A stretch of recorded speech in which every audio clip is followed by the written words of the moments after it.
mətbəx saraya kim gəlib ey vay dedim. Başını açdım o başa kim balam lay lay dedim. Allahu Ekber. Fatıma baktı, Fatıma baktım o toz toprak tutan ayiniye.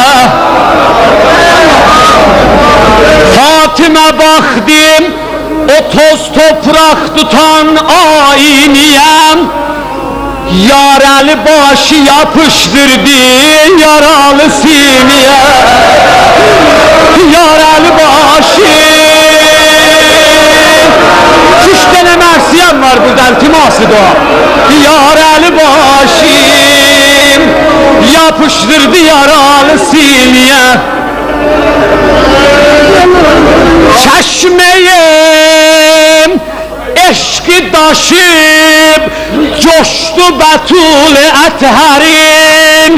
Bilmirəm evvel dodağın öpdü ya ki gözlerin. Bilmirəm evvel dodağın öpdü ya ki gözlerin. Her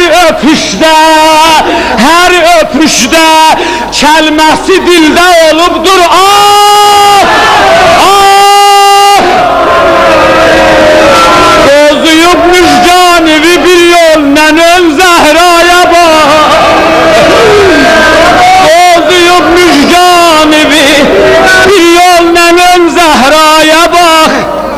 Xəstə dil zəvvarivi hoşdur gətirsən bir hala. Söhbət etmək məndən olsun, söhbət etmək səndən olsun, can demək məndən bala.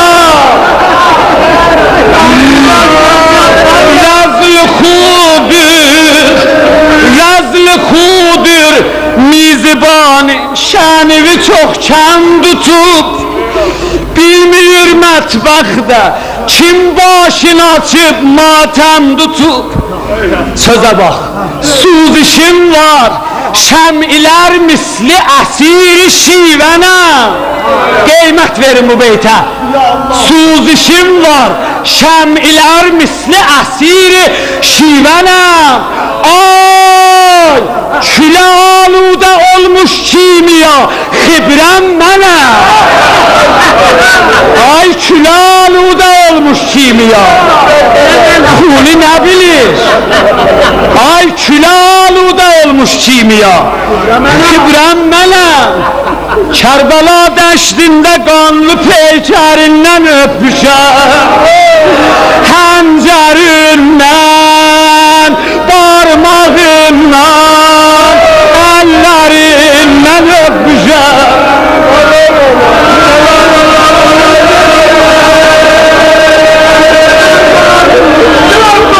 Ahir beytim, da yoruldum mən də. Həncərindən, barmağından, əllərindən öpüşəm.